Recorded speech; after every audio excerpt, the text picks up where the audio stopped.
Israélien. Esther Benbassa, qu'est-ce que vous répondez? Vous disiez, je ne suis pas d'accord avec votre question. Allez-y. Je ne sais pas si c'est une obsession, vraiment, parce que ça fait des années qu'on n'en parle pas. C'est pas le problème international le plus en vue de ces dernières années. Il y a à chaque fois la question de l'importation du conflit ici en France. L'importation ne date pas non plus de ce dernier conflit. Vous le savez bien que depuis la seconde intifada, dans un pays où il y a deux groupes qui sont très nombreux et qui ont habité les mêmes quartiers et qui ont même habité les mêmes pays, puisque la majorité des Juifs en France aujourd'hui viennent d'Afrique du Nord et ont une histoire qu'ils portent et qui, au début des années 60, à leur départ, c'était une histoire d'exil romancé, mais après la guerre des 6 jours, tout cela est devenu plus rancunier, avec une sorte de, disons,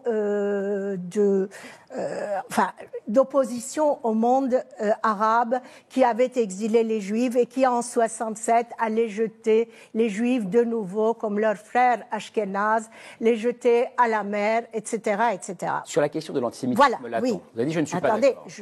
Et de l'autre côté, vous aviez les arabo-musulmans qui habitaient à Sarcelles ou dans les banlieues de Marseille, habitaient dans les mêmes immeubles, se renvoyer le couscous, les douceries, etc.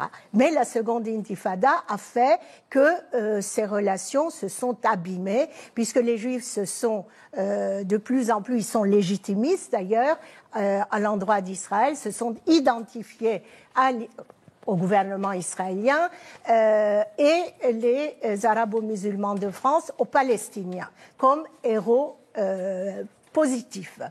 Alors, écoutez, qu'il y ait de l'antisémitisme parmi ceux qui défendent la cause palestinienne, on peut pas nier cela. Il y a, mais critiquer le gouvernement d'Israël, non. Moi, je critique le gouvernement d'Israël. Moi, j'ai grandi en Israël. J'ai toute ma famille qui est partie dans les années 40 de Salonique. Vous savez, moi, je vois deux États, mais disons aujourd'hui deux choses. Il n'y aura pas deux États. C'est pas possible aujourd'hui, hélas.